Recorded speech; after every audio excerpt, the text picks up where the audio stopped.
La noche del 24 de diciembre de 2019 comenzó como cualquier otra Nochebuena en el pequeño pueblo de San Isidro, a 30 kilómetros de Chihuahua. Las calles de tierra se llenaban del aroma a tamales y ponche, mientras las familias se reunían en sus modestas casas de adobe para celebrar. En la casa de los Contreras, al final de una calle sin pavimentar, las luces navideñas parpadeaban débilmente sobre la fachada desgastada. Adentro, Lucía Contreras, una mujer de 42 años con el rostro marcado por años de trabajo en las maquiladoras, preparaba la cena mientras su hijo de 23 años, Damián, bebía cerveza tras cerveza en el pequeño comedor. Damián había regresado a casa 6 meses atrás, después de haber intentado cruzar la frontera sin éxito. Lo habían deportado 2 veces, y cada vez volvía más amargado, más violento. Su padre había muerto 3 años antes en un accidente en la construcción, dejando a Lucía sola con las deudas y la responsabilidad de mantener la casa. Ella trabajaba dobles turnos, llegaba exhausta cada noche y aún así nunca se quejaba. Pero Damián, él había cambiado. Ya no era el niño dulce que alguna vez fue. Algo oscuro había crecido dentro de él. Si estás disfrutando esta historia, suscríbete al canal y cuéntanos en los comentarios desde dónde nos estás viendo. Tu apoyo nos ayuda a seguir trayendo historias que te mantienen al borde del asiento. Esa noche, mientras Lucía servía los platos en silencio, Damián la observaba con una intensidad perturbadora. Sus ojos estaban vidriosos por el alcohol, pero había algo más en ellos, un brillo enfermizo que ella había aprendido a temer. Durante meses, él había comenzado a mirarla de forma diferente, a hacer comentarios que la hacían sentir incómoda en su propia casa.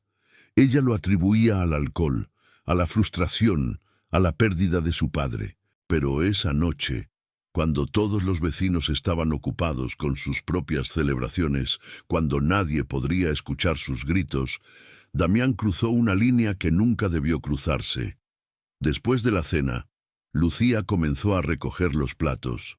Damián se levantó tambaleándose, bloqueándole el paso hacia la cocina. «¿A dónde vas?», le preguntó con voz pastosa.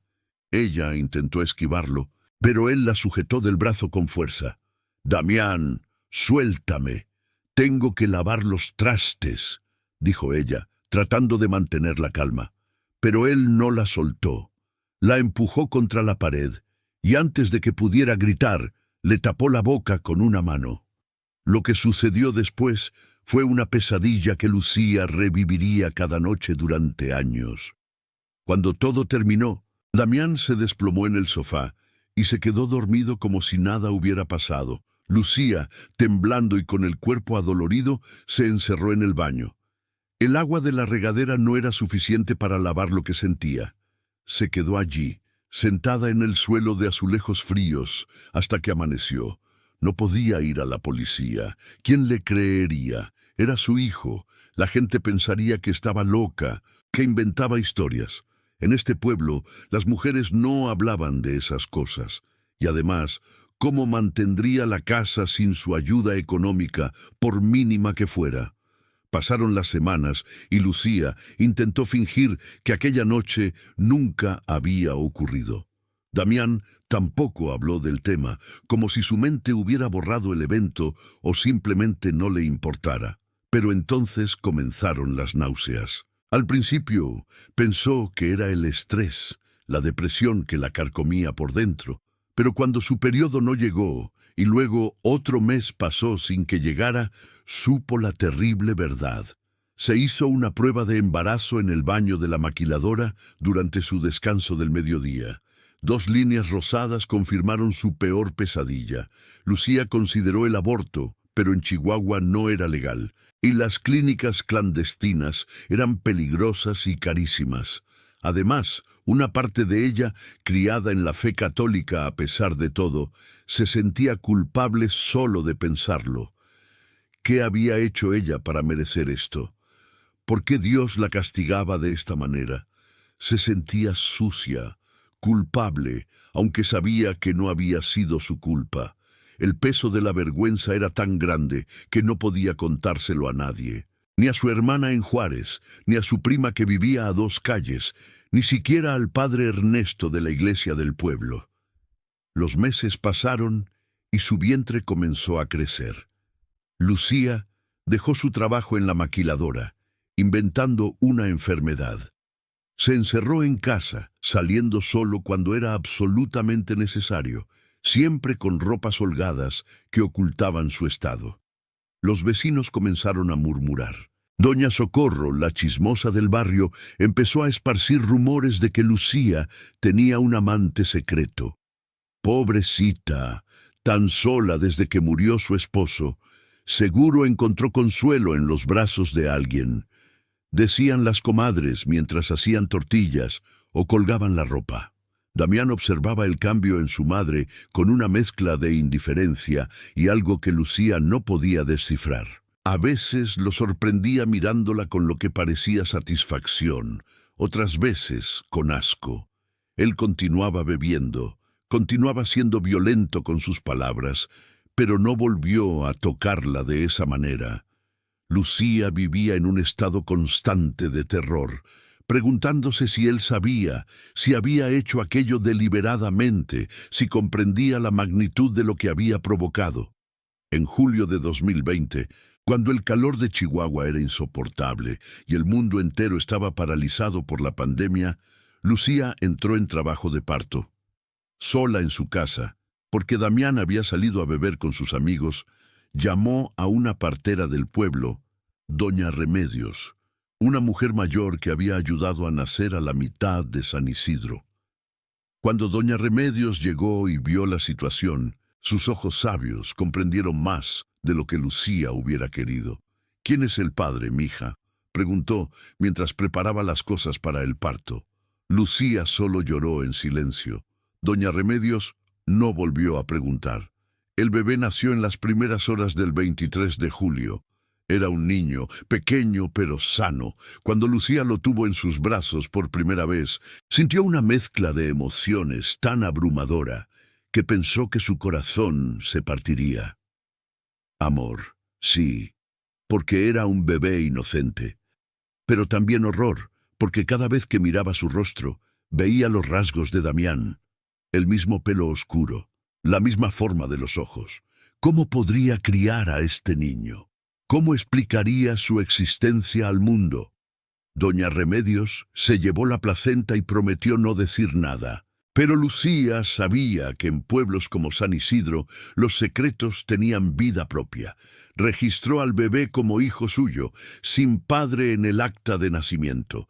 Lo llamó Gabriel, porque necesitaba creer que algo angelical podría existir en medio de tanta oscuridad. Durante los primeros meses cuidó al niño con la dedicación mecánica de quien cumple un deber, pero sin la alegría que debería acompañar la maternidad. Damián prácticamente ignoraba al bebé. A veces, cuando Gabriel lloraba por las noches, él gritaba desde su cuarto que lo callara. Otras veces, cuando estaba borracho, se asomaba a la cuna y miraba al niño con una expresión que helaba la sangre de Lucía. «Se parece a alguien que conozco», decía con una sonrisa torcida, y Lucía sentía que el suelo se abría bajo sus pies. La vida continuó en esa casa maldita. Lucía sobrevivía vendiendo tamales y haciendo costuras para las vecinas, mientras criaba a Gabriel lo mejor que podía. Pero el niño creció rodeado de una atmósfera tóxica, de silencios pesados y miradas cargadas de secretos. Cuando cumplió 2 años, comenzó a hablar, y su primera palabra fue «mamá», dirigida a Lucía. Damián, quien estaba presente, soltó una carcajada amarga. «Claro, mamá, eso es lo que es, ¿verdad?». Las palabras quedaron suspendidas en el aire como una amenaza velada. Lucía supo en ese momento que Damián sabía, que siempre había sabido, y que disfrutaba del poder que ese conocimiento le daba sobre ella. Era su forma de mantenerla atrapada, de asegurarse de que nunca lo denunciaría, de que nunca buscaría ayuda, porque si el secreto salía a la luz, ella también sería juzgada. La gente no entendería. Dirían que cómo era posible que no hubiera hecho nada, que por qué no había abortado, que seguramente ella tenía parte de la culpa. Los años pasaron y Gabriel creció convertido en un niño callado y observador. Lucía hacía todo lo posible por protegerlo de Damián, pero en una casa tan pequeña era imposible mantenerlos completamente separados. Gabriel veía las botellas de cerveza vacías, escuchaba los gritos, sentía la tensión que hacía el aire difícil de respirar. Cuando tenía 5 años, comenzó a preguntar por su padre. ¿Dónde está mi papá? Preguntaba con esos ojos inocentes que partían el alma de Lucía. Ella le decía que su papá había muerto, que estaba en el cielo. No era toda la verdad, pero tampoco era completamente mentira. En la escuela del pueblo, Gabriel era un niño solitario. Los otros niños lo evitaban sin saber exactamente por qué. Los niños son sensibles a las cosas que los adultos intentan ocultar, y había algo en Gabriel que los perturbaba. Las maestras notaban que era inteligente pero distante, que nunca participaba en las actividades grupales, que prefería sentarse solo durante el recreo.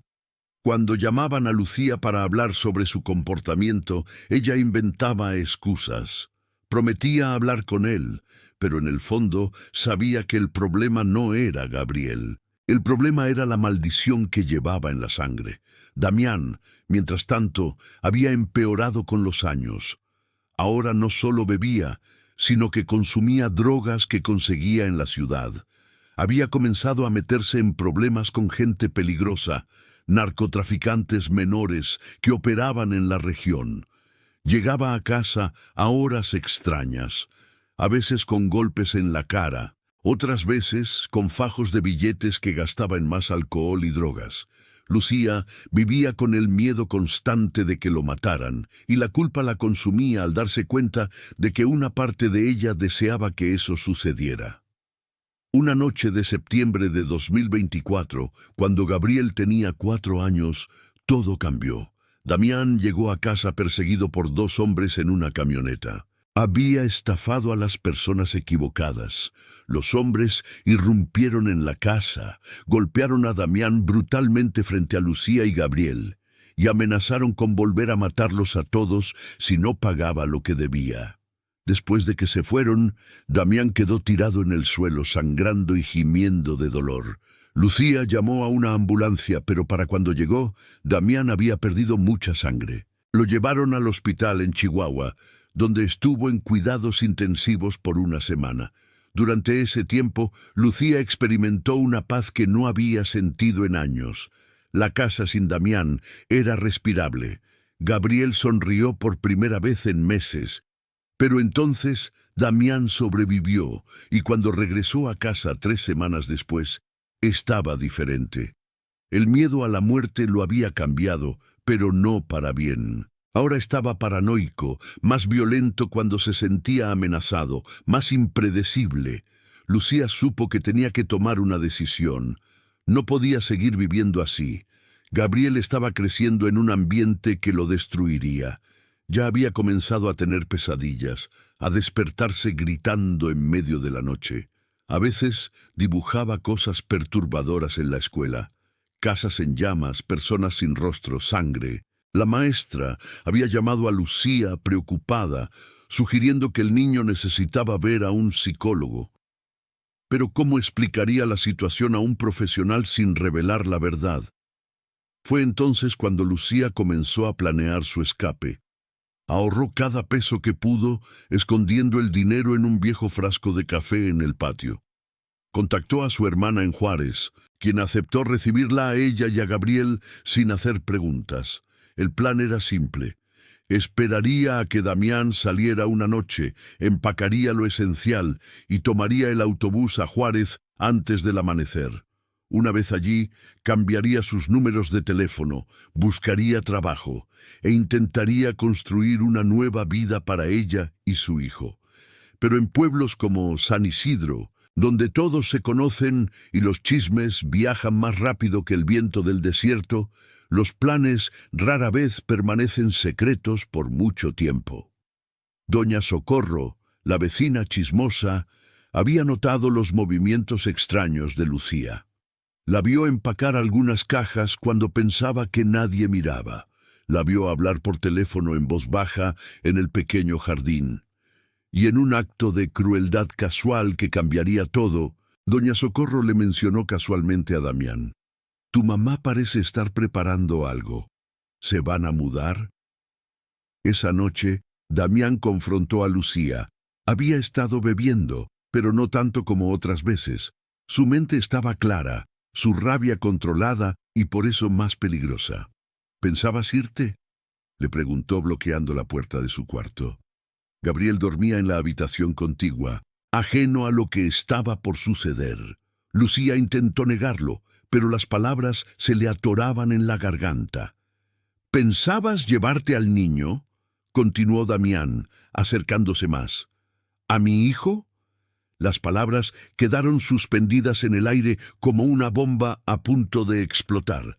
Lucía sintió que el mundo se detenía. Por primera vez en casi 5 años, Damián había dicho en voz alta lo que ambos sabían pero nunca habían reconocido. «No es tu hijo», susurró Lucía, encontrando una valentía que no sabía que tenía. «Es mi hijo, solo mío». Damián la abofeteó con tanta fuerza que cayó al suelo. «Es mi hijo», repitió él, «y ninguno de los dos va a ir a ningún lado». Esa noche, Lucía supo que había llegado el momento. No podía esperar más, no podía seguir planeando. Tenía que actuar ahora o nunca tendría otra oportunidad. Mientras Damián dormía su borrachera en el sofá, ella despertó a Gabriel con cuidado. «Nos vamos de aventura», le susurró, empacando solo lo esencial en una mochila. El niño, todavía medio dormido, no hizo preguntas. Estaba acostumbrado a cosas extrañas sucediendo en medio de la noche. Salieron de la casa en la oscuridad antes del amanecer. El pueblo dormía, solo los perros callejeros les ladraron mientras caminaban hacia la carretera principal donde pasaba el autobús a Chihuahua a las 5 de la mañana. Lucía llevaba a Gabriel de la mano, apretándola con fuerza, como si tuviera miedo de que el viento del desierto se lo llevara. Tenía en su bolsillo los pocos miles de pesos que había logrado ahorrar, una identificación y las direcciones y números de teléfono de su hermana escritos en un papel arrugado. Pero cuando llegaron a la parada del autobús, Damián ya estaba allí. De alguna manera había despertado, había notado su ausencia y los había seguido. Estaba parado bajo el único poste de luz, con los brazos cruzados y una expresión que Lucía conocía muy bien. «¿A dónde creen que van?», preguntó con voz peligrosamente calmada. Gabriel se escondió detrás de su madre, temblando. Lucía sintió que todas sus esperanzas se desmoronaban. «Déjanos ir, Damián», suplicó, aunque sabía que era inútil. «Por favor, ya no puedo más. El niño no puede más. Déjanos construir una vida lejos de aquí». Damián se rió, pero no había humor en el sonido. «¿Y dejarme aquí solo? Después de todo lo que he hecho por ustedes, después de mantener este techo sobre sus cabezas». La hipocresía de sus palabras habría sido cómica si no fuera tan trágica.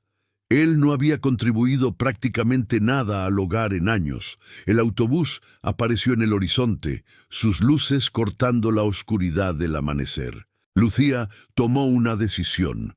Agarró a Gabriel y corrió hacia la carretera haciendo señas desesperadas al conductor. Damián corrió tras ellos gritando. El conductor del autobús, un hombre mayor que había visto demasiadas cosas en sus años recorriendo estas carreteras, evaluó la situación rápidamente. Abrió la puerta. «Súbanse rápido», ordenó. Lucía literalmente arrojó a Gabriel dentro del autobús y trepó detrás de él. Damián alcanzó la puerta justo cuando comenzaba a cerrarse. Logró meter un brazo dentro, tratando de agarrar a Lucía. El conductor aceleró bruscamente y Damián tuvo que soltarse o ser arrastrado. cayó en el pavimento, gritando maldiciones mientras el autobús se alejaba. A través de la ventana trasera, Lucía lo vio levantarse cubierto de polvo y rabia, haciéndole gestos amenazantes. Pero con cada metro que el autobús avanzaba, ella sentía el peso de años de terror aligerarse un poco. Gabriel estaba llorando, asustado por la violencia de su escape. Lucía lo abrazó con fuerza, susurrándole que todo estaría bien, que eran libres ahora. Pero mientras el autobús atravesaba el desierto de Chihuahua bajo el sol naciente, ella se preguntaba si alguna vez podrían ser verdaderamente libres. El secreto que llevaban los perseguiría siempre. Gabriel crecería con preguntas que ella no podría responder honestamente. ¿Y Damián? Damián no era el tipo de persona que simplemente dejaba ir las cosas. Llegaron a Juárez al mediodía, cuando el sol del desierto convertía las calles en hornos. La hermana de Lucía, Patricia, las esperaba en la terminal de autobuses con una expresión que mezclaba preocupación y alivio. No hizo preguntas cuando vio el estado en que llegaban. Lucía, con ojeras profundas y las manos temblorosas, Gabriel, aferrado a su madre, como si temiera que alguien viniera a arrancarlo de sus brazos. «Vámonos a casa», fue todo lo que dijo Patricia, tomando la pequeña mochila que llevaban como único equipaje. La casa de Patricia era modesta pero limpia, ubicada en una colonia popular cerca de una maquiladora, donde ella trabajaba como supervisora. Tenía 2 habitaciones, una para ella y su esposo Rodrigo, y otra que normalmente usaban como bodega, pero que rápidamente limpiaron para Lucía y Gabriel. «Pueden quedarse el tiempo que necesiten», les aseguró Patricia mientras tendía un colchón en el suelo y buscaba sábanas limpias. Rodrigo, un hombre callado que trabajaba como mecánico, simplemente asintió en acuerdo. Había algo en su mirada que sugería que él también conocía el peso de los secretos familiares. Los primeros días fueron extraños para Gabriel. El niño exploraba la casa con cautela, como un animal que ha vivido demasiado tiempo en una jaula y no sabe qué hacer con el espacio abierto. Patricia tenía 2 hijos mayores que ya no vivían en casa, pero había guardado algunos de sus juguetes viejos. Le dio a Gabriel un camioncito rojo y algunos muñecos de acción. El niño los tomó con reverencia, como si nunca hubiera tenido juguetes propios. Y la verdad era que no había tenido muchos. En San Isidro, el dinero apenas alcanzaba para comer. Lucía pasaba los días en un estado de alerta constante. Cada vez que sonaba el teléfono de Patricia, se sobresaltaba. Cada vez que escuchaba pasos en el pasillo, su corazón se aceleraba. Sabía que Damián tenía formas de encontrarla si realmente lo intentaba. San Isidro y Juárez no estaban tan lejos, y él conocía gente, personas peligrosas, que podían ayudarlo a localizarla. Por eso, durante las primeras semanas apenas salía de la casa. Patricia le traía todo lo que necesitaba: comida, ropa para Gabriel, productos de higiene.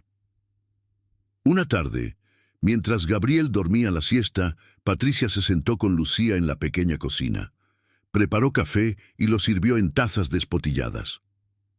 «Necesitas contarme qué pasó», dijo suavemente. «No puedo ayudarte si no sé de qué estamos huyendo».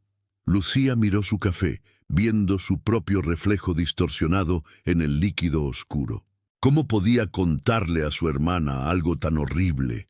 ¿Cómo podía poner en palabras la pesadilla que había vivido durante casi 5 años? Pero finalmente, las palabras comenzaron a fluir. Lentamente al principio, luego en un torrente que no podía detener. Le contó todo: la Nochebuena de 2019, el embarazo, el nacimiento de Gabriel, los años de terror viviendo bajo el mismo techo que Damián. Patricia escuchó en silencio, su rostro pasando por una serie de emociones: shock, horror, rabia, dolor. Cuando Lucía terminó, ambas estaban llorando. «Debiste contármelo antes», susurró Patricia, tomando las manos de su hermana. Debiste llamarme esa misma noche. ¿Y qué habrías podido hacer? Respondió Lucía con amargura. Ir a la policía. Ya sabes cómo son. Me habrían culpado a mí. Habrían dicho que estaba loca, que inventaba historias para cubrir una aventura. Y Damián, él habría negado todo. No había pruebas. Nunca hay pruebas. Patricia sabía que su hermana tenía razón. En México, especialmente en las zonas rurales, la violencia sexual dentro de las familias era un secreto que se guardaba como tantos otros. Las mujeres sufrían en silencio porque el sistema no estaba diseñado para protegerlas. Entonces nos aseguramos de que nunca te encuentre, dijo Patricia con determinación. Mañana vamos a conseguirte documentos nuevos. Conozco a alguien que puede ayudar. Cambiarás tu nombre, el nombre de Gabriel. Empezarán de nuevo. Lucía sabía que lo que su hermana sugería era ilegal, pero también sabía que a veces la supervivencia requiere estar fuera de la ley. El sistema legal no la había protegido cuando lo necesitó. No tenía razón para confiar en él ahora. Al día siguiente, Patricia llevó a Lucía a un barrio en las afueras de Juárez, donde las calles no tenían nombres oficiales y las casas parecían construidas una encima de la otra. Entraron a un pequeño negocio que desde afuera parecía una papelería, pero en la trastienda, un hombre llamado Memo fabricaba documentos falsos para personas desesperadas. Migrantes que necesitaban cruzar, mujeres huyendo de parejas violentas, personas con deudas con los carteles. No hizo preguntas cuando Patricia explicó lo que necesitaban. 3,000 pesos por cada credencial de elector, dijo Memo, examinando las fotos que Patricia había tomado de Lucía y Gabriel con su celular. Actas de nacimiento, 1,500 cada una. ¿Nombres? Lucía pensó por un momento. Necesitaba nombres que sonaran comunes, que no llamaran la atención. Elena Ramírez, dijo finalmente. ¿Y el niño? Mateo Ramírez. Memo asintió y comenzó a trabajar en su computadora. Listas en 3 días. Esos 3 días fueron los más largos de la vida de Lucía. Se preguntaba constantemente si estaba haciendo lo correcto. Cambiar de identidad significaba dejar atrás no solo a Damián, sino también todo lo que alguna vez había sido. Su historia, su familia, sus amigos de San Isidro. Pero cuando miraba a Gabriel jugando con sus nuevos juguetes, cuando lo escuchaba reír por primera vez en meses, sabía que no tenía opción. Este niño merecía una oportunidad de tener una vida normal, libre del peso de su origen maldito. Cuando los documentos estuvieron listos, Patricia los ayudó a inscribir a Gabriel en una escuela primaria cercana. Mateo Ramírez, 5 años, escribió la secretaria de la escuela en el registro sin saber que ese niño había tenido otro nombre hace solo una semana. Gabriel, o Mateo, como ahora debían llamarlo, comenzó la escuela con una mezcla de emoción y nerviosismo. Era la primera vez que tenía la oportunidad de ser un niño normal, de hacer amigos, de no vivir con miedo constante. Lucía, ahora Elena, consiguió trabajo en una tienda de abarrotes a 2 cuadras de la casa de Patricia. El dueño, don Raúl, era un hombre mayor que no hizo muchas preguntas cuando ella le dijo que era viuda recién llegada a Juárez. Le pagaba en efectivo cada semana, lo cual era perfecto porque Elena no podía arriesgarse a tener cuentas bancarias que pudieran rastrearse. El trabajo era agotador. Largas horas de pie, clientes difíciles, salario mínimo. Pero era honesto, y por primera vez en años, Elena sentía que controlaba su propia vida. Los meses pasaron, y la vida comenzó a establecerse en una nueva normalidad. Mateo prosperaba en la escuela. Sus maestras reportaban que era un niño inteligente y creativo, aunque todavía un poco reservado. Había hecho algunos amigos, particularmente un niño llamado Carlos, que vivía en la misma cuadra. Los dos jugaban fútbol en las tardes, sus gritos y risas llenando la calle. Cada vez que Elena escuchaba a su hijo reír, sentía que habían tomado la decisión correcta. Pero el pasado tiene una forma de no quedarse enterrado. Una tarde de marzo de 2025, casi 6 meses después de su huida, Elena estaba trabajando en la tienda cuando un hombre entró. No era Damián, pero había algo en él que le erizó la piel. La forma en que la miraba, como si la estuviera evaluando. Compró un paquete de cigarros y una Coca-Cola, pagó y se fue. Pero antes de salir, se volteó y la miró una vez más. ¿No eres de San Isidro?, preguntó casualmente. Elena sintió que la sangre se le helaba. No, señor, soy de aquí de Juárez, mintió, manteniendo su voz calmada. El hombre la estudió por un momento más. Luego se encogió de hombros. ¿Te pareces a alguien que conocía ya? Bueno, buen día. Salió de la tienda y Elena se quedó paralizada detrás del mostrador. ¿La había reconocido realmente o solo era su paranoia? ¿Era uno de los amigos de Damián? ¿O simplemente un desconocido haciendo conversación casual? Esa noche Elena no durmió. Cada ruido la hacía saltar, cada sombra que pasaba por la ventana la llenaba de terror. Le contó a Patricia sobre el encuentro y su hermana intentó calmarla. Probablemente no era nada. Juárez es una ciudad grande, hay millones de personas. Nadie va a encontrarte aquí. Pero ambas sabían que no era del todo cierto. Ciudad Juárez no era tan grande, especialmente en los círculos donde se movía gente como Damián. Aumentaron las precauciones. Patricia le dijo a Elena que cambiara su ruta hacia el trabajo. Elena comenzó a enviar a Mateo a la escuela con Rodrigo en lugar de que caminara solo. Le dijo al niño que no hablara con extraños, que nunca mencionara San Isidro, que si alguien preguntaba, su nombre era Mateo y siempre había vivido en Juárez. El niño, ahora de 6 años, comenzaba a entender que había algo de lo que estaban huyendo, aunque no sabía exactamente qué. Las semanas pasaron sin incidentes y Elena comenzó a relajarse un poco. Tal vez había sido solo paranoia. Tal vez el hombre realmente solo pensó que se parecía a alguien. Tal vez Damián había decidido seguir con su vida y olvidarse de ellos. Pero entonces, una noche de abril, mientras Rodrigo estacionaba su camioneta frente a la casa después del trabajo, notó algo extraño. Había un carro desconocido estacionado al final de la calle, con las luces apagadas pero el motor encendido. 2 siluetas se veían adentro. Rodrigo, que había crecido en estas calles y conocía las señales de peligro, entró rápidamente a la casa. «¿Hay alguien vigilando?», le dijo a Patricia en voz baja. «Un carro negro, 2 personas dentro, han estado ahí por lo menos 20 minutos». Patricia miró a Elena y ambas supieron inmediatamente lo que significaba. De alguna manera, Damián las había encontrado, o más probablemente había contratado a alguien para que las encontrara. «Tenemos que irnos», dijo Elena, su voz quebrándose. «No puedo ponerlos en peligro. Ya han hecho demasiado por nosotros». Pero Patricia negó con la cabeza. «No van a ningún lado esta noche. Es demasiado peligroso. Nos quedaremos todos adentro con las puertas cerradas. Rodrigo, llama a tu primo el policía». Rodrigo asintió y sacó su celular.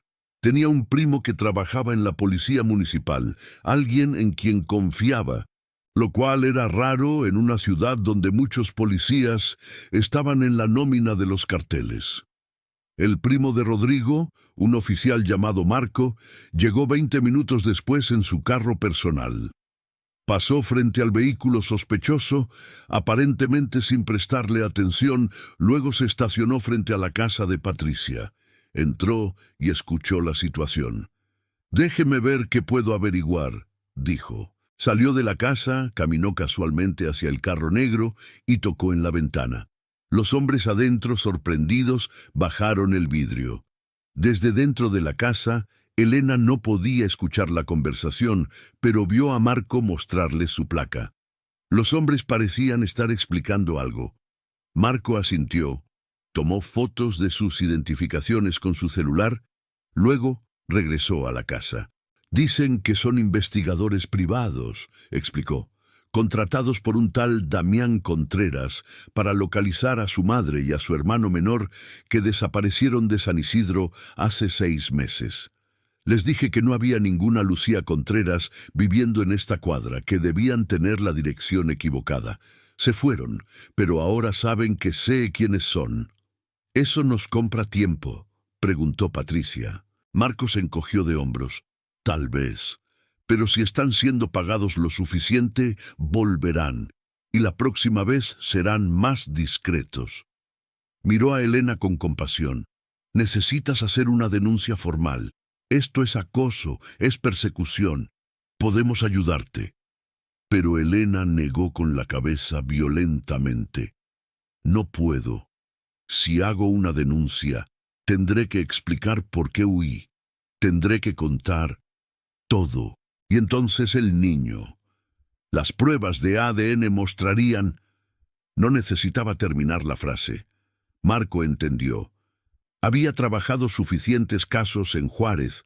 Había visto suficiente horror para comprender que había cosas peores que el sistema legal no estaba equipado para manejar.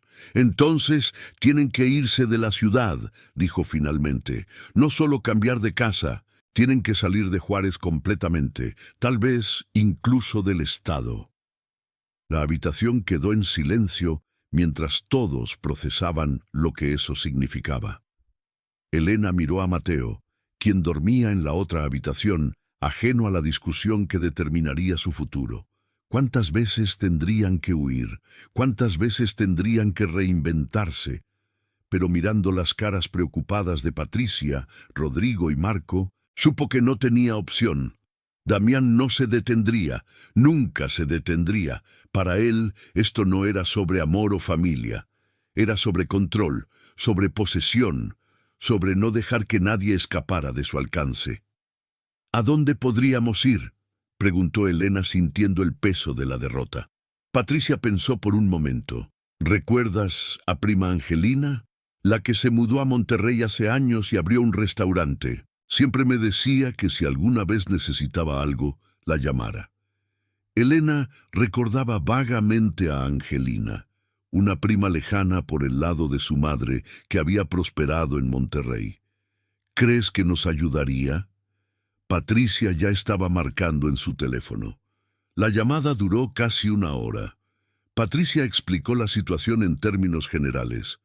Su hermana estaba huyendo de una relación abusiva. Necesitaba un lugar donde empezar de nuevo, lejos de Chihuahua. Angelina no hizo muchas preguntas. En México, especialmente entre mujeres, este tipo de llamadas no eran inusuales.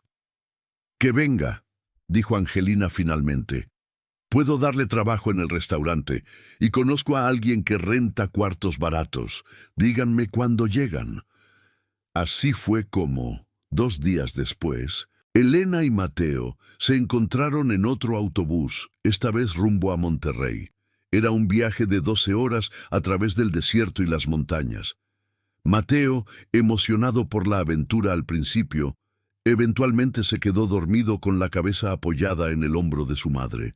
Elena miraba por la ventana, viendo cómo el paisaje cambiaba de desierto plano a montañas escarpadas. Con cada kilómetro que los alejaba de Juárez, sentía una mezcla de alivio y tristeza. Estaba dejando atrás a su hermana, la única familia que le quedaba además de Mateo. Llegaron a Monterrey al atardecer. La ciudad era enorme, completamente diferente a San Isidro o incluso a Juárez. Los edificios eran más altos, las calles más anchas, había un metro y centros comerciales brillantes. Elena se sintió pequeña e insignificante, lo cual extrañamente era reconfortante. En una ciudad de millones, 2 personas huyendo podían desaparecer fácilmente. Angelina las esperaba en la terminal de autobuses. Era una mujer de 50 años, robusta, y con una sonrisa cálida que inmediatamente puso a Mateo a gusto. «¡Ay, mira qué grande está este niño!», dijo, aunque nunca lo había conocido antes. ¿Tienen hambre? Claro que sí. Vengan, las llevo a comer algo antes de ir a su nuevo hogar. Las llevó a su restaurante, un lugar acogedor que servía comida tradicional del norte. Mientras Mateo devoraba unos tacos y un agua de horchata, Angelina y Elena hablaron en voz baja. Patricia me contó un poco más por teléfono después de que hablamos, dijo Angelina, su rostro serio. No todos los detalles, pero suficiente para saber que ese hombre del que están huyendo es peligroso. Aquí estarán seguras. Monterrey es grande y yo conozco gente. Si alguien viene preguntando, me enteraré. Elena sintió lágrimas de gratitud quemar sus ojos. La bondad de extraños, o en este caso de familia lejana, era lo único que las mantenía a flote. El cuarto que Angelina había conseguido era pequeño pero limpio. Una habitación con una cama matrimonial, un baño compartido al final del pasillo y una pequeña estufa eléctrica para cocinar. Estaba en una vecindad antigua en el barrio de la Independencia, donde vivían principalmente trabajadores y estudiantes. El edificio era ruidoso, con música sonando a todas horas y niños jugando en los pasillos, pero ese ruido era tranquilizador. Significaba vida, normalidad, la capacidad de perderse en el anonimato de la ciudad. Elena comenzó a trabajar en el restaurante de Angelina al día siguiente. El trabajo era duro. Preparar comida desde las 6 de la mañana, atender mesas durante el almuerzo, limpiar hasta la noche. Pero Angelina pagaba justo y trataba a sus empleados con respeto. Mateo iba a una nueva escuela a 2 cuadras de la vecindad. Al principio le costó adaptarse, pero gradualmente comenzó a hacer amigos. Elena lo inscribió en un equipo de fútbol de la colonia y ver a su hijo correr en el campo, sudando y riendo con otros niños, le daba esperanza. Los meses en Monterrey pasaron más tranquilos que cualquier época desde que Gabriel había nacido. Gradualmente, Elena comenzó a bajar la guardia. Quizás realmente habían escapado. Quizás Damián finalmente había renunciado o había encontrado algo más en qué enfocar su toxicidad. Mateo estaba floreciendo. A los 7 años era más alto, más seguro de sí mismo. Ya no tenía las pesadillas que lo atormentaban en Juárez. Había comenzado a dibujar cosas hermosas, paisajes, animales, superhéroes, en lugar de las imágenes oscuras de antes. Mateo también comenzó a hacer preguntas más complejas. Una noche de lluvia, cuando el calor húmedo de Monterrey se pegaba a las paredes de la vecindad, se acostó junto a su madre en la cama y la miró con esos ojos grandes que tanto le recordaban a Damián. Elena le leía un cuento, pero notó que el niño no estaba prestando atención. «Mamá, ¿por qué no tengo papá como los otros niños?», preguntó de pronto, sin rodeos. La pregunta cayó como un balde de agua helada. Elena cerró el libro lentamente, buscando las palabras con cuidado. Habían ensayado versiones de esa conversación en su mente muchas veces, pero ninguna le parecía suficiente. «Tu papá no es una buena persona», dijo finalmente. «Es alguien que hizo mucho daño. Por eso estamos lejos de él. Porque mi trabajo es protegerte». Mateo frunció el ceño, procesando la información. «¿Él te pegaba?», preguntó en voz baja. Elena dudó, luego asintió. «Sí, y me hizo cosas peores que eso». No podía decir más, no todavía. Mateo la abrazó sin entender del todo, pero con la intuición de un niño que sabe que hay heridas que no se ven. «Yo te voy a cuidar, mamá», murmuró contra su pecho. «Cuando sea grande, nadie te va a hacer daño». Esas palabras, que deberían haber sido reconfortantes, le produjeron a Elena un escalofrío. El ciclo de la violencia era como una serpiente enroscada alrededor de su familia, y temía que sin darse cuenta estuviera transmitiendo esa maldición a su hijo. En el restaurante, la vida seguía. Monterrey, con su mezcla de modernidad y violencia soterrada, era un escenario donde la gente trabajaba duro durante el día y se olvidaba del miedo con música norteña por la noche. Angelina había construido una clientela fiel: choferes de camión, obreros de las fábricas, oficinistas de edificios cercanos. Pero los fines de semana también llegaban clientes diferentes: hombres bien vestidos, con relojes caros y miradas frías. No decían a qué se dedicaban, pero no hacía falta. Todo el mundo sabía que eran gente de los negocios turbios, probablemente ligados a los cárteles que controlaban partes de la ciudad. Una noche de sábado, cerca de las 10, uno de esos grupos entró al restaurante. Eran 4 hombres, todos jóvenes, con cadenas de oro y tatuajes asomando por el cuello. Angelina los conocía de vista, eran clientes ocasionales, siempre pagaban bien y nunca hacían pleito, pero su presencia llenaba el ambiente de tensión. Elena estaba limpiando una mesa cercana cuando uno de ellos la miró fijamente. Fue una mirada larga, evaluadora, como si tratara de colocarla en algún recuerdo. Elena sintió cómo el corazón se le subía a la garganta. Bajó la mirada, intentando pasar desapercibida, pero esa mirada insistente la perseguía. Cuando regresó a la barra, Angelina le susurró: «No te preocupes, son así con todas. No les hagas caso». Pero Elena no estaba preocupada por un coqueteo vulgar. Lo que la aterrorizaba era otra cosa. En el perfil de uno de esos hombres, en la forma de su mandíbula, creyó ver algo del rostro de Damián, un parecido lejano, quizás imaginario, pero suficiente para hacerle temblar las manos. Mientras Elena servía cervezas y llevaba platos de carne asada, no podía dejar de escuchar fragmentos de la conversación del grupo. Hablaban de un cabrón de Chihuahua que se pasó de listo, de mandar a buscar a una vieja que se les peló con un chamaco. Las palabras flotaban sobre el ruido del restaurante, se impregnaban en cada rincón de su mente. Uno de ellos dijo el nombre: Damián Contreras. El mundo de Elena se encogió. Por un segundo, estuvo a punto de dejar caer la charola. Respiró hondo, obligándose a mantener la calma. Podía ser coincidencia. Podía haber muchos hombres llamados Damián Contreras en Chihuahua. Pero cuando uno de ellos añadió: «El güey ese de San Isidro, el que anda buscando a su jefa y al morrillo, que según eso lo secuestró un narco rival», supo que no era coincidencia. La historia había sido distorsionada, manipulada por Damián para presentarse como víctima, pero el núcleo era claro. Él seguía buscándolos. Esa noche, Angelina cerró el restaurante más tarde de lo normal. Cuando por fin apagaron las luces y bajaron la cortina metálica, Elena le contó lo que había escuchado. Angelina apretó los labios, furiosa. «Ese hijo de la chingada», murmuró. «Hasta acá te viene a encontrar». Elena negó con la cabeza.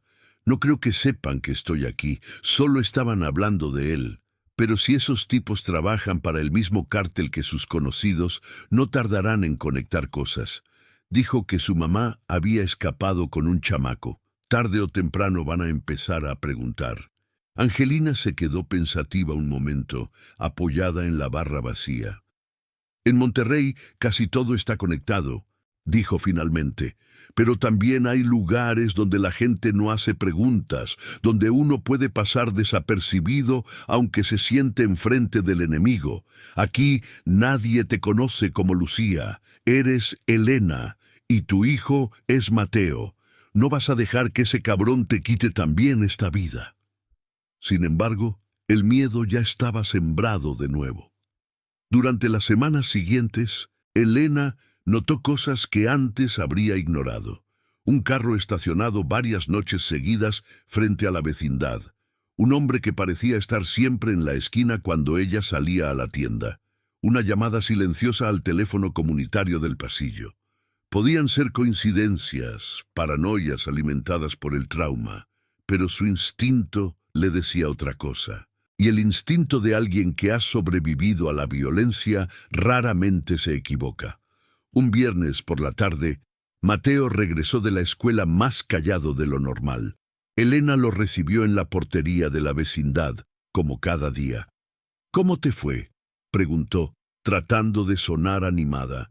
El niño dudó antes de responder. «Bien», dijo, pero sus ojos se desviaron, evitando los de ella. Mientras subían las escaleras, Elena notó que apretaba demasiado fuerte las correas de su mochila. Ya en el cuarto, cuando cerró la puerta, Elena se arrodilló frente a él. «Mateo, ¿pasó algo en la escuela?». El niño la miró fijamente, luchando contra algo dentro de sí. Finalmente dijo: «Un señor me estaba esperando afuera. No era papá Rodrigo, era otro señor con una gorra. Me preguntó si yo era Gabriel». El nombre prohibido resonó en la habitación como un trueno. Elena sintió que las piernas se le aflojaban. «¿Y tú qué dijiste?», preguntó con la voz casi sin aire. «Le dije que no, que me llamo Mateo. Pero él me dijo que de bebé me llamaba Gabriel, que me conocía desde que estaba chiquito. Me dijo que era amigo de mi tío, de Damián». El niño pronunció el nombre con naturalidad, sin entender el veneno que contenía. Elena se cubrió la boca con las manos para contener un sollozo. «¿Te tocó? ¿Te siguió?», preguntó con urgencia. Mateo negó con la cabeza. «No, solo me habló». Pero la maestra Gaby lo vio y salió a preguntarle quién era. Él se fue rápido. Elena sintió un breve destello de gratitud hacia esa maestra que ni siquiera conocía bien. «¿Puedes reconocerlo si lo ves otra vez?». Mateo asintió. «Tenía una cicatriz aquí», dijo, señalando su ceja derecha, y olía a cigarro. Esa misma noche, Elena fue a ver a Angelina al restaurante antes del cierre. Le contó lo que había pasado, con cada detalle. Angelina no dudó. «Mañana mismo vamos a la escuela», dijo. «Hablamos con la directora. Les decimos que hay un tipo tratando de llevarse al niño. Que nadie lo deje salir con nadie que no seas tú o yo. Y también voy a hablar con un conocido mío de la policía de aquí. No es santo, pero tiene sus códigos. No le gusta la gente que se mete con niños». El sábado por la mañana fueron a la escuela. La directora, una mujer de unos 50 años con lentes y expresión dura, la recibió en su oficina. Al principio parecía escéptica, acostumbrada quizás a dramas exagerados de padres sobreprotectores. Pero cuando escuchó el nombre Gabriel y vio la cara de pánico de Elena, algo cambió en su expresión. «La maestra Gaby me comentó que hubo un desconocido afuera», dijo. «La verdad, yo lo minimicé. Pensé que sería algún pariente que no sabía el protocolo. Pero ahora me aseguraré de que siempre haya alguien vigilando la entrada y la salida. Y a partir de ahora, Mateo no sale solo ni aunque usted llame por teléfono. Tiene que venir en persona o la señora Angelina». Era una medida, pero no era una solución definitiva. Elena lo sabía. Mientras tanto, Angelina se reunió esa tarde con su contacto, un comandante llamado Valdés que frecuentaba el restaurante. Era un hombre de mediana edad, con barriga incipiente y bigote bien recortado, que hablaba suave pero con autoridad. Después de escuchar la historia, se quedó en silencio un largo rato. «Mira, Angie», dijo finalmente, «no te voy a mentir. Si ese vato de Chihuahua está moviendo gente aquí para buscar a la señora, es porque trae respaldo. Nadie gasta así nomás. Puede ser que esté conectado con gente pesada». «¿Puedes hacer algo?», preguntó Angelina, con la desesperación mal disimulada. Valdés suspiró. «Oficialmente no. Extraoficialmente. Puedo pasar la voz. Decir que esa señora y el niño son familia mía, que están bajo mi cuidado. A veces eso basta para que a los halcones les dé flojera meterse. Nadie quiere problemas con un mando local, pero si el que los busca trae orden directa de alguien más arriba». Dejó la frase colgando en el aire. Aún así, cualquier protección era mejor que nada. Valdés comenzó a aparecer más a menudo por la vecindad, estacionando su carro oficial afuera de vez en cuando, hablando con los vecinos como si simplemente estuviera vigilando la zona. Los halcones del barrio, esos adolescentes flacos que siempre parecían estar en las esquinas con celulares en la mano, tomaron nota. Los ojos que solían seguir a Elena y Mateo ahora se apartaban cuando veían al comandante. Durante unas semanas pareció funcionar. Nadie volvió a acercarse a Mateo en la escuela. Elena seguía a su rutina y el miedo se convirtió de nuevo en una sombra distante, no en una presencia constante. Pero el peligro, como una enfermedad crónica, nunca desaparecía por completo, solo entraba en remisión.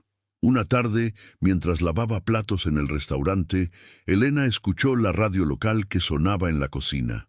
Estaban dando las noticias. En Información de Chihuahua, dijo el locutor, fue encontrado el cuerpo de un hombre identificado como Damián Contreras, de 30 años, originario de San Isidro, municipio de Chihuahua.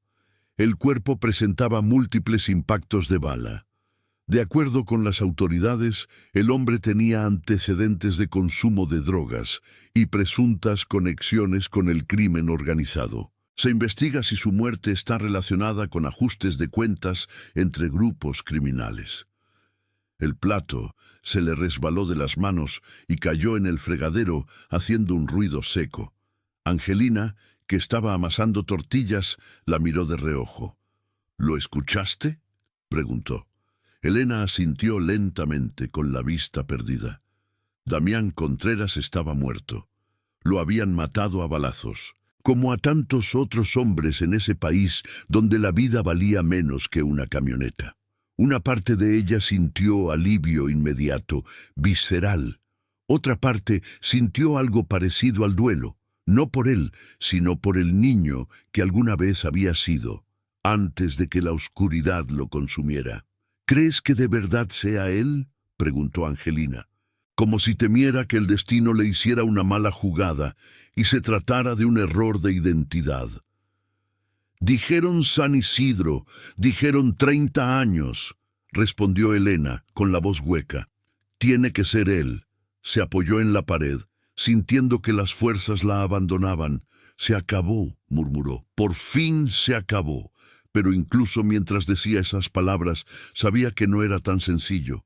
Esa noche, cuando Elena le contó a Mateo que Damián había muerto, lo hizo de la manera más cuidadosa posible. No le dijo que era su padre, no todavía. Solo dijo, ¿te acuerdas del señor del que te hablé, el que me hizo daño? Hoy dijeron en las noticias que murió. Mateo la miró con esos ojos serios que parecían ver más allá de lo que se decía. ¿Eso es bueno o malo?, preguntó. Elena dudó. Es necesario, respondió finalmente. A veces las cosas malas se acaban de maneras que no son bonitas, pero lo importante es que ya no puede hacernos daño. Mateo guardó silencio un momento. Yo soñaba con él, confesó, aunque no sabía cómo era. Soñaba que alguien nos estaba persiguiendo, que tocaba la puerta en la noche o que me jalaba del brazo en la calle. A lo mejor ya no voy a soñar eso. Lena le acarició el cabello. Ojalá que no, mi amor, ojalá que no. Los días siguientes trajeron una calma extraña, casi irreal. Los hombres que merodeaban la vecindad desaparecieron. Nadie volvió a preguntar por una mujer de Chihuahua con un niño. Valdés confirmó en una visita discreta al restaurante que el nombre de Elena, o mejor dicho, de Lucía, ya no circulaba en los radios clandestinos. Cuando se muere el que paga, se acaba el interés, explicó. Y ese tal Damián ya no va a pagarle a nadie. Sin embargo, la historia no terminó ahí.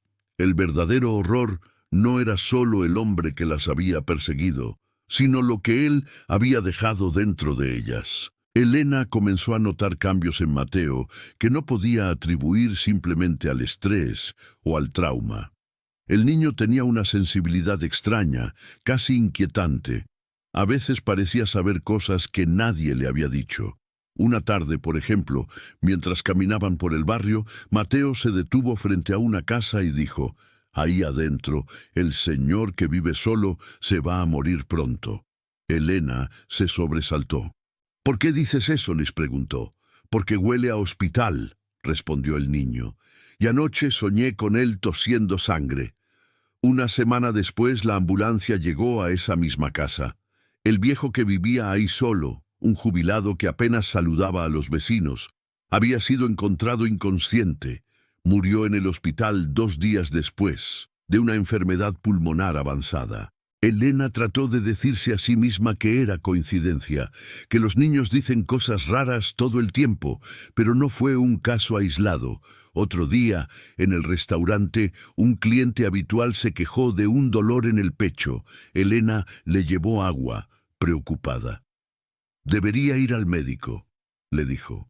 El hombre se rió restándole importancia. «Es la edad, mija. Y el colesterol», bromeó. Mateo, que estaba sentado en una mesa dibujando mientras esperaba a su mamá, lo miró fijamente y dijo: «No es el corazón, es la sangre. Tiene bichos en la sangre, como los que le dijeron al hijo de doña Rosy antes de que se le cayera el pelo». El hombre se quedó pálido. 2 meses después le diagnosticaron leucemia. Elena comenzó a asustarse. No del mundo exterior, sino de su propio hijo. Empezó a preguntarse si la maldición, de la que había hablado simbólicamente todos esos años, era más real de lo que había querido admitir. ¿Podía ser que Mateo hubiera heredado algo más que los ojos de Damián? No solo la violencia, sino una especie de sensibilidad oscura hacia la muerte, hacia el dolor ajeno. Una intuición que cruzaba la línea hacia lo inexplicable. Una noche, incapaz de seguir cargando sola con esas inquietudes, fue a ver al padre de la parroquia del barrio. Monterrey estaba lleno de iglesias, desde modernas megaparroquias hasta pequeñas capillas escondidas entre las casas. Este sacerdote, el padre Bernardo, era un hombre relativamente joven, con fama de escuchar sin juzgar. Elena se sentó en el confesionario, pero en lugar de seguir la fórmula tradicional, comenzó a hablarle como a un consejero. «Padre», dijo en voz baja, «¿usted cree que el pecado de una persona puede pasar a sus hijos? No solo como ejemplo, sino como una mancha, algo que contamina el alma del niño». El padre Bernardo guardó silencio un momento antes de responder. «La Iglesia enseña que cada alma es nueva, hija, que nacemos sin el peso de los pecados de nuestros padres, pero también sabemos que el dolor, el trauma, las heridas, esas sí se heredan, no en la sangre, pero sí en la forma en que aprendemos a ver el mundo». «¿Y si el niño ve cosas que otros no ven?», insistió Elena desesperada. «Si sabe cosas que no debería saber». El padre respiró hondo. «Hay niños muy sensibles, niños que perciben las emociones de los demás, que notan detalles que otros pasan por alto. Eso no es necesariamente algo malo. Pero entiendo tu miedo. Lo que importa no es si el niño tiene un don raro o no. Lo que importa es que sienta que está rodeado de amor, no de miedo, que no cargue con historias que no le corresponden». Elena supo entonces que tendría que enfrentar la conversación que había evitado durante años. No podía seguir escondiendo la verdad para siempre. Cada secreto, cada mentira piadosa, era otra sombra echándose sobre Mateo. Si quería romper el ciclo, tenía que empezar por la verdad, por más dolorosa que fuera. Una tarde de domingo, después de la misa, llevó a Mateo al Parque Fundidora. El cielo estaba nublado, y el viento traía consigo un olor a lluvia mezclado con smog.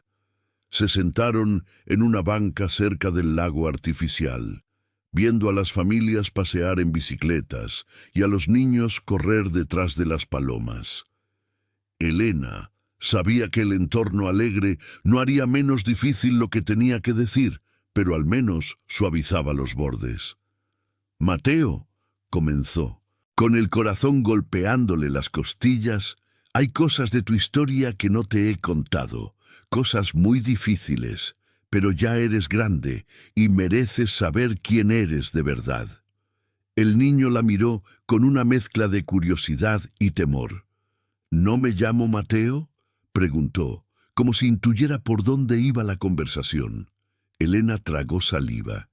Sí, ahora te llamas Mateo, pero cuando naciste te pusieron otro nombre. Te llamabas Gabriel. El niño repitió el nombre en voz baja, probándolo. Gabriel. Cerró los ojos un momento. Ese es el nombre que el señor de la escuela me dijo, murmuró. El que dijo que me conocía. Elena asintió. Sí, porque hay gente que te conoció cuando eras bebé, antes de que viniéramos a Monterrey. Gente que estaba del lado de tu padre. La palabra salió por fin. Padre. Mateo la recibió como un golpe. ¿Mi padre está vivo?, preguntó. No, respondió Elena sin rodeos. Murió. Lo mataron en Chihuahua hace poco. Mateo no reaccionó como ella esperaba. No pareció triste ni aliviado, solo pensativo. ¿Él era malo?, preguntó. Elena tomó aire. Sí, era una persona que hizo cosas muy malas. Me hizo mucho daño, y tú naciste de algo que no debió pasar nunca. Los ojos de Mateo comenzaron a llenarse de lágrimas, pero no retiró la mirada de su madre. ¿Soy malo también?, susurró. Esa pregunta le partió el alma a Elena. No, dijo con firmeza, sujetándole la cara con ambas manos. No, tú no eres malo. Lo que él hizo es culpa suya, no tuya. Tú no pediste nacer. Tú eres mi milagro, aunque hayas venido de algo horrible. Lo que te hace bueno o malo no es la sangre que traes, es lo que decides hacer en la vida. Mateo sollozó, dejando que las lágrimas corrieran por sus mejillas. A veces sueño cosas feas, confesó. Veo gente que se va a morir. Siento cosas como si fueran mías. Pensé que era porque yo era raro o malo. Elena sintió un nudo en la garganta. No eres malo, repitió, abrazándolo con todas sus fuerzas. Tal vez tienes un don, uno que viene de no sé de dónde, pero no define quién eres. Lo que importa es que no lastimes a nadie, que uses lo que sientes para ayudar si puedes, no para hacer daño. Mientras lo abrazaba mirando el agua gris del lago, Elena entendió que el verdadero horror de su historia no estaba solo en Damián, ni en la huida, ni en los años de miedo. Estaba en la lucha diaria por evitar que el pasado dictara el futuro, en cuidar que su hijo no se convirtiera en espejo de su padre, sino en su negación, en una ciudad como Monterrey, en un país como México, donde la violencia parecía heredarse como un apellido. Esa era una batalla casi imposible, pero era una batalla que estaba dispuesta a dar hasta el último aliento. Y mientras el viento levantaba pequeñas olas en el lago y las risas de otros niños llenaban el aire, Mateo apoyó la cabeza en el hombro de su madre y dijo, muy bajito, casi como una promesa, no voy a ser como él, te lo juro. Los años siguieron su curso, como una corriente que arrastra piedras hasta volverlas lisas. Mateo creció, dejando atrás la infancia y entrando en la adolescencia con esa mezcla de torpeza y asombro que caracteriza esa etapa. A los 14 años era un joven delgado, de estatura media, con el cabello oscuro que siempre caía sobre sus ojos. Seguía siendo reservado, pero había aprendido a manejar mejor esa sensibilidad extraña que lo acompañaba. Ya no hablaba de sus sueños premonitorios con tanta libertad. Había aprendido que la gente se asustaba, que lo veían raro, que era mejor guardar silencio. Elena, ahora de 52 años, había envejecido prematuramente. El trabajo en el restaurante de Angelina le había dejado las manos ásperas y la espalda adolorida, pero también le había dado algo invaluable: estabilidad. Hacía 3 años que habían dejado el cuarto de la vecindad y rentaban un departamento pequeño, pero decente, en San Nicolás de los Garza, en las afueras de Monterrey. No era gran cosa, 2 cuartos, una cocina diminuta, baño compartido, pero era de ellas. Bueno, de Elena Ramírez y su hijo Mateo, según los papeles que todavía cargaban como identidad oficial. La muerte de Damián en 2020 había cerrado un capítulo, pero no había borrado las cicatrices. Elena seguía despertándose algunas noches empapada en sudor, con la sensación de manos grandes sujetándola, de un peso aplastándola. La terapia que había intentado tomar, 3 sesiones gratuitas en un centro comunitario, no había sido suficiente. El terapeuta, un joven recién salido de la universidad, le había dicho palabras bonitas sobre resiliencia y empoderamiento, pero no entendía lo que era vivir con la certeza de que el monstruo podía regresar en cualquier momento, aunque estuviera muerto. Mateo lo notaba, siempre lo notaba.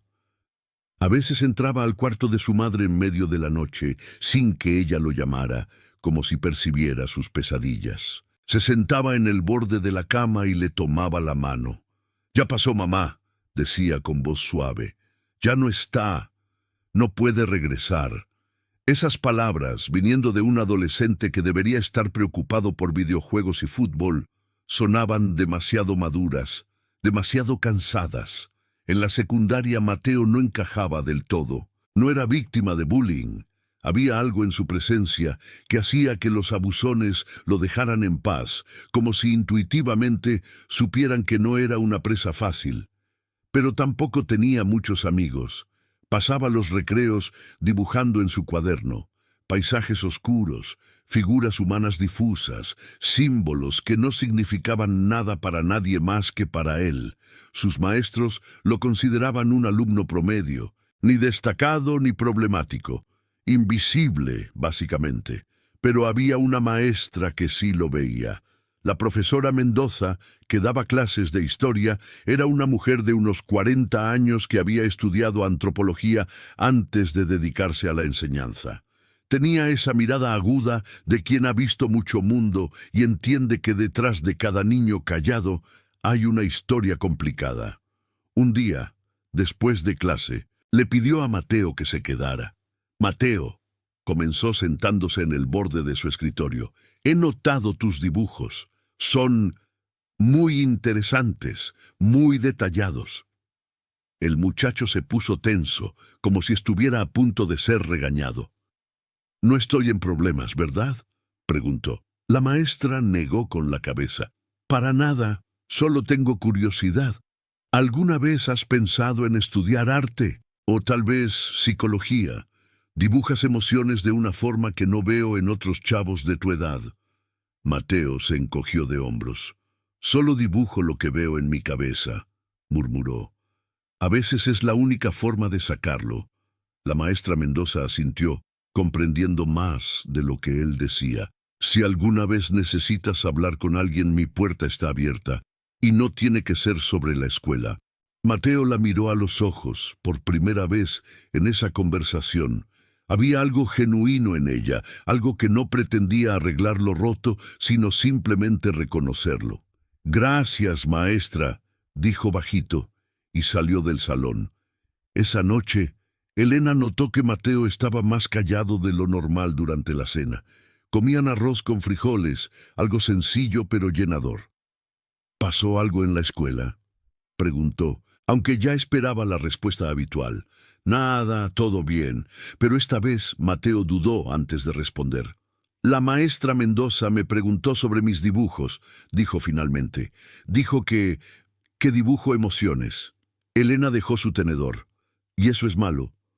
Mateo negó con la cabeza. «No sé, me hizo sentir raro, como si pudiera ver cosas que no le he dicho a nadie». Elena sintió un escalofrío. Sabía perfectamente a qué se refería su hijo, esa sensación de ser transparente, de que alguien pudiera ver a través de las máscaras que uno construye para sobrevivir. «¿Confías en ella?», preguntó. Mateo lo pensó. Creo que sí, respondió. No sé por qué, pero sí. Elena asintió. Entonces está bien, pero recuerda que no tienes que contarle cosas que no quieras. Tu historia es tuya. Nadie más tiene derecho a exigírtela. Las semanas pasaron y Mateo comenzó a quedarse después de clase con la maestra Mendoza de vez en cuando. No hablaban de nada profundo, solo de cosas cotidianas. Películas, libros, la historia de Monterrey. Pero había un entendimiento tácito entre ellos. Ella no presionaba, él no se cerraba por completo. Era un equilibrio frágil pero reconfortante. Sin embargo, en casa, las cosas comenzaron a cambiar de maneras sutiles pero preocupantes. Mateo había empezado a tener arranques de ira que antes no tenía. Pequeñas explosiones cuando algo lo frustraba. Un plato que se rompía, una tarea difícil, un comentario inocente de Elena que interpretaba como crítica. Después de esos estallidos, se disculpaba profusamente, con lágrimas en los ojos, diciendo que no sabía qué le pasaba. Elena trataba de calmarlo, pero en el fondo, un miedo antiguo comenzaba a despertar. ¿Estaba viendo los primeros signos de lo que Damián había sido? La violencia podía heredarse no solo en los genes, sino en los patrones de comportamiento. Una tarde, después de uno de esos episodios en los que Mateo había aventado su mochila contra la pared por una mala calificación, Elena decidió que era momento de buscar ayuda profesional real. No podían seguir navegando estos solos. Habló con Angelina, quien le recomendó a una psicóloga que trabajaba con adolescentes en situaciones de trauma. Se llamaba Doctora Salazar y tenía un pequeño consultorio en el centro de Monterrey. La primera sesión fue tensa. Mateo no quería estar ahí. Se sentó en el sofá del consultorio con los brazos cruzados y la mirada fija en el suelo.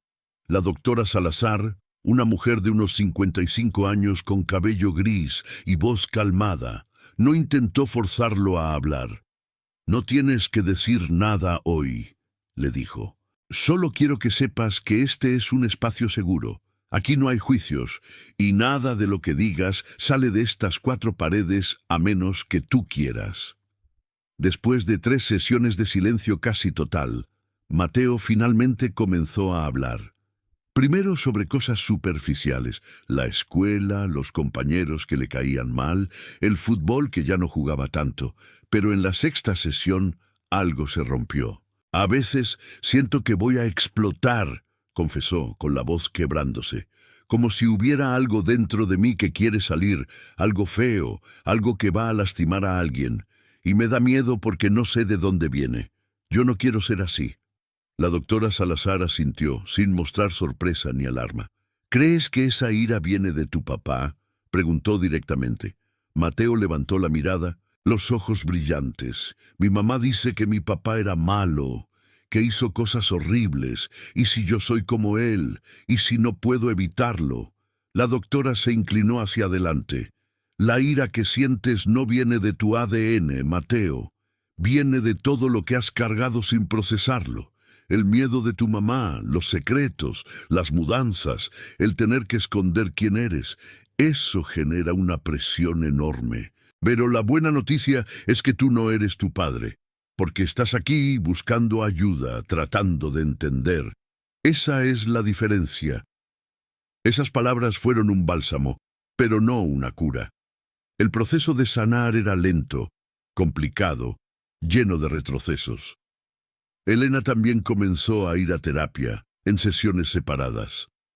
Le costaba hablar de lo que Damián le había hecho, pero la doctora Salazar era paciente. El trauma sexual, especialmente el incesto, es una de las heridas más profundas que existen, le explicó. No solo porque viola el cuerpo, sino porque destruye la confianza en las estructuras básicas de seguridad. La familia, el hogar. Y luego está el estigma, el sentimiento de culpa que la sociedad pone sobre las víctimas. ¿Cómo le digo a Mateo la verdad completa? Preguntó Elena en una de esas sesiones con la voz rota. ¿Cómo le digo que su papá, que Damián no era solo un hombre malo, sino que era mi hijo? La doctora respiró hondo. Esa es una verdad muy pesada. No hay forma de decirla que no duela. Pero él tiene derecho a saberla cuando esté listo. Y tú tienes que estar preparada para que su reacción sea compleja. Puede que se enoje contigo, aunque no sea tu culpa. Puede que se enoje con el mundo, o puede que simplemente se cierre. Elena sabía que ese momento llegaría. No podía posponerlo para siempre. Mateo estaba creciendo, haciendo preguntas más difíciles, conectando puntos. Un día, mientras ayudaba a su madre a limpiar el departamento, encontró una caja vieja escondida en el fondo del closet.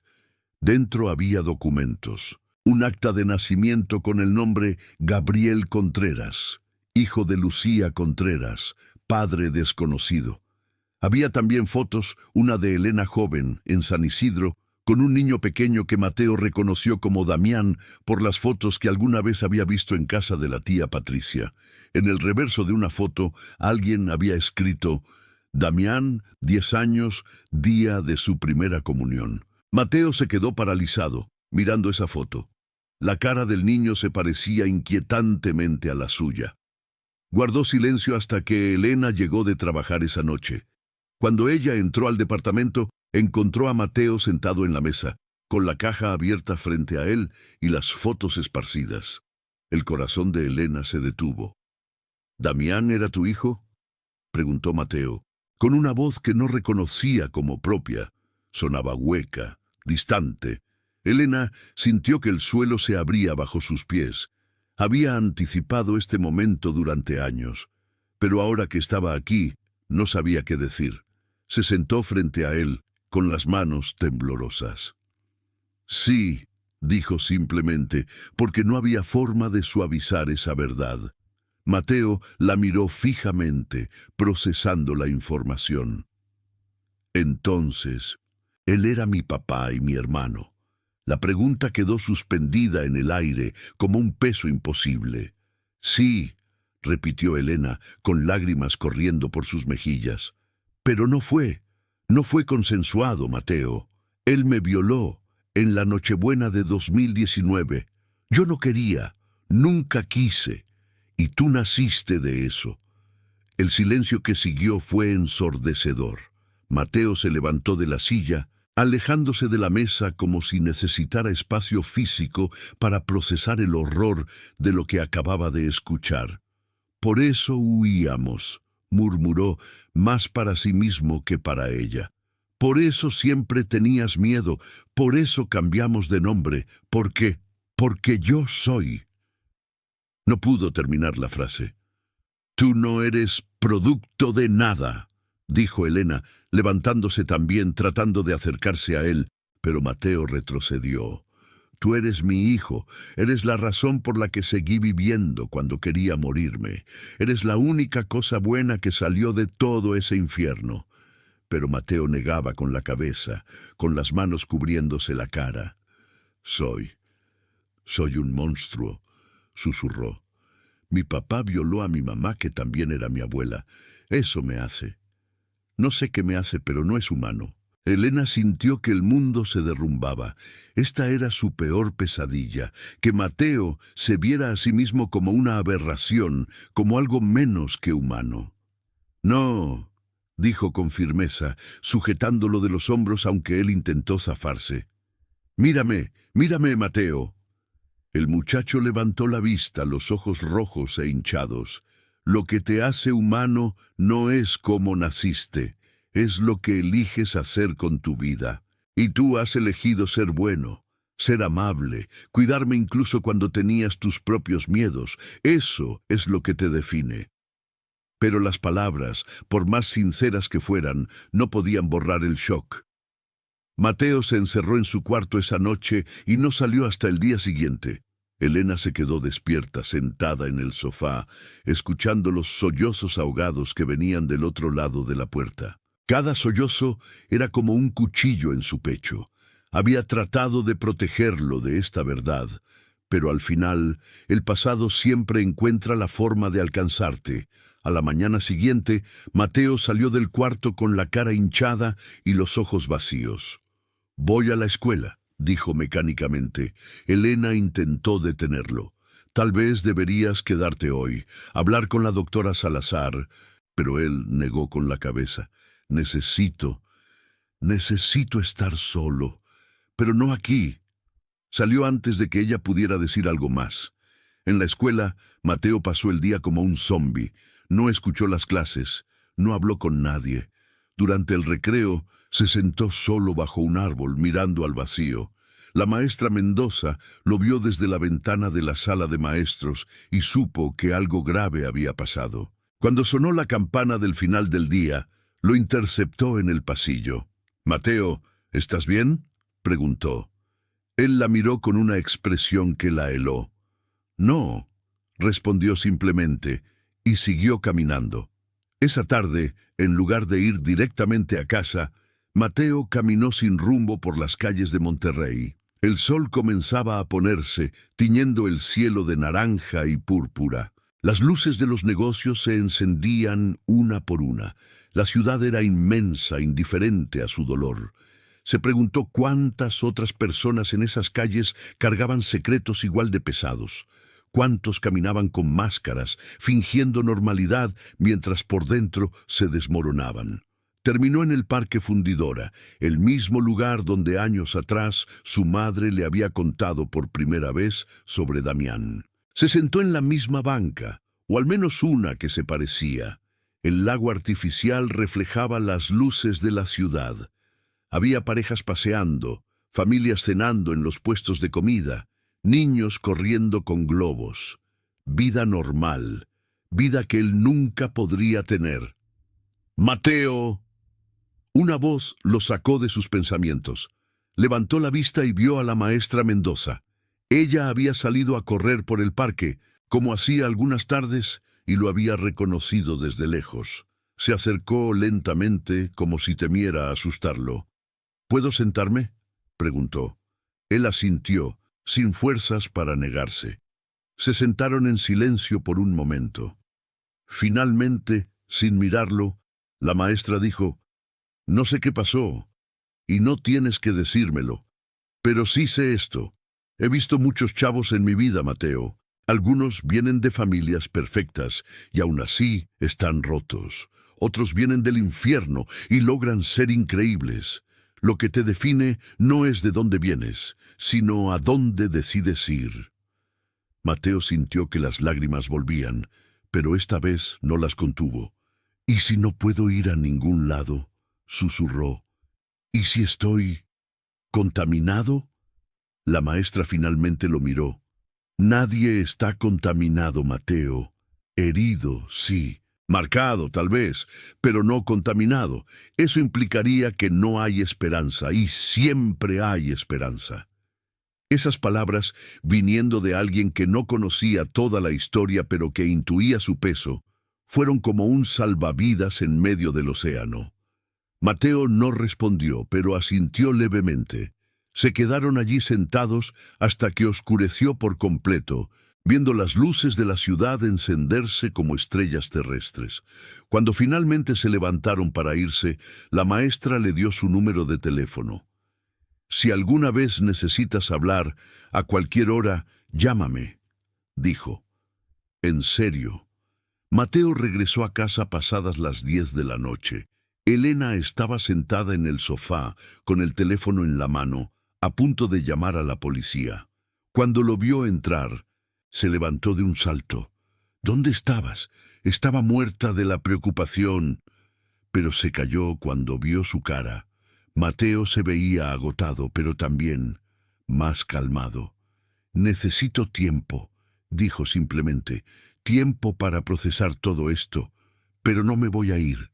No voy a hacer nada estúpido, solo. Necesito tiempo». Elena asintió, conteniendo las ganas de abrazarlo. «Todo el tiempo que necesites», prometió. «Estoy aquí, siempre voy a estar aquí».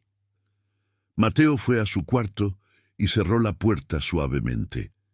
Esa noche, ambos durmieron poco, cada uno en su propio infierno personal, separados por una pared delgada, pero unidos por una historia que ninguno había elegido. Los días siguientes fueron difíciles. Mateo seguía yendo a la escuela, pero era como un fantasma. Elena trabajaba en el restaurante, pero su mente estaba siempre con él, preguntándose si había hecho lo correcto al decirle la verdad, si debió esperar más tiempo, si había una forma correcta de revelar algo así. La doctora Salazar le aseguró que no había forma correcta, que el dolor era inevitable, pero que la verdad era siempre mejor que la mentira a largo plazo. Mateo comenzó a faltar a algunas sesiones de terapia. Cuando iba, se sentaba en silencio o hablaba de cosas superficiales. La doctora no presionaba. Sabía que el proceso de aceptación no era lineal, que había retrocesos y avances. Pero le preocupaba que el muchacho estuviera cerrándose demasiado, construyendo muros tan altos que nadie pudiera alcanzarlo. Una tarde, mientras Elena limpiaba el departamento, encontró un cuaderno debajo de la cama de Mateo.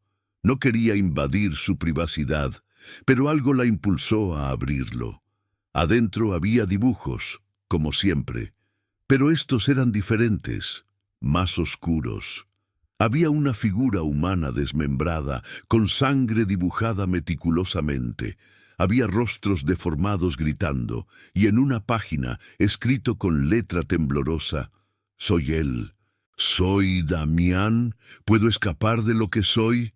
Elena sintió que el pecho se le apretaba. Guardó el cuaderno exactamente donde lo había encontrado, pero esa noche no durmió. Al día siguiente, llamó a la doctora Salazar en privado y le contó lo que había visto. «Necesita una evaluación más profunda», dijo la doctora con seriedad. «Los pensamientos intrusivos son normales después de un trauma así, pero si están escalando, necesitamos intervenir antes de que se haga daño o, en el peor de los casos, haga daño a alguien más». «¿Cree que podría...?» Elena no pudo terminar la pregunta. La doctora suspiró. «No lo sé. La mayoría de los sobrevivientes de trauma no se vuelven violentos, pero tu hijo está lidiando con algo extraordinariamente complejo: identidad, origen, culpa que no le corresponde, y a esa edad, con las hormonas y la falta de herramientas emocionales, es una combinación volátil». Esa conversación plantó una semilla de terror en Elena que comenzó a crecer como una enredadera venenosa. Empezó a vigilar cada movimiento de Mateo, cada cambio de humor, cada palabra. Se despertaba en medio de la noche para verificar que estuviera en su cama, aunque no hubiera hecho nada. Esa paranoia comenzó a afectar su trabajo. Angelina la llamó aparte un día. «Elena, ¿qué te pasa? Estás distraída, cometes errores. Es el chamaco». Elena se derrumbó y le contó todo. Angelina escuchó en silencio, su expresión pasando de sorpresa a horror a compasión. «Dios mío», murmuró cuando Elena terminó. Todo este tiempo cargando con eso sola». La abrazó con fuerza. «Ese muchacho necesita más ayuda de la que nosotras podemos darle.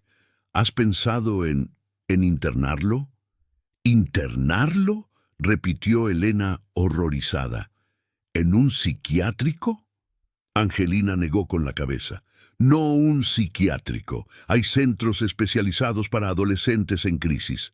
Lugares donde pueden estar vigilados, recibir terapia intensiva, aprender a manejar sus emociones. No es una cárcel, es ayuda real». Elena no supo qué responder. La idea de separarse de Mateo, aunque fuera por su bien, le parecía insoportable. Pero también sabía que estaba perdiendo la batalla contra algo más grande que ella. Esa decisión, sin embargo, nunca llegó a tomarse, porque 3 días después, algo sucedió que cambió todo nuevamente. Mateo llegó del colegio temprano, antes de lo normal. Entró al departamento con la cara pálida y las manos temblorosas. «Mamá», dijo con voz quebrada, «necesito contarte algo. Hice algo malo.